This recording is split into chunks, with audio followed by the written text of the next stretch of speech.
Претходно пандемијата, а сега и економската криза ги натера добар дел од струмичките занаетчии да се откажат од дуќаните да ги избришат фирмите од регистарот, а своите услуги да ги нудат на црно. Тоа е резултат на енормно зголемените трошоци на своите услуги. Вака тврди Петар Узунов од Занечиската комора, според кого државата ќе мора да најде модел како да им помогне. Станува збор за семејни фирми со 1 до 20 вработени. Ќе мора да ги покачат цените на услугите, платежната моќ кај граѓаните е мала и тоа е врзано едно со друго и на крајот ќе се случи да затварат дуќани, да продолжат со работа веќе во делот на сивата економија.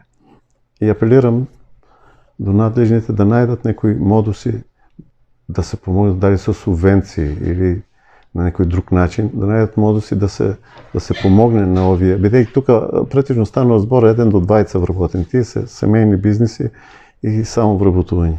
Според евиденцијата на комората за Струмица и Радовиш, околу 20% од занечиските фирми ставиле клуч на своите мали бизниси заклучно со минатата година. Освен зголемените трошоци за работа, причина за затварањето е иселувањето, заради што во регионот нема млади електричари, столари, бравари, монтери.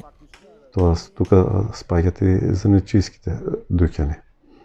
Дел затварат заради заминување од странство, дел пензионирање или други, неодење на бизнисот, намален обем на работа, а дел кои ги затварат дуќаните продолжуваат со работа, односно одат во така наречената сива зона, во сивата економија, со цел да ги избегнат трошоците на работењето, односно плаќање на социјалните придонеси, кој не е мал дел од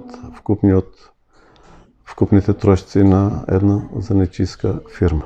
Во Струмичко-Радовишкиот регион во моментов се водат околу 430 активни занечиски фирми, а пред 2 децени само во Струмица имало регистрирани околу 1500 занаетчии.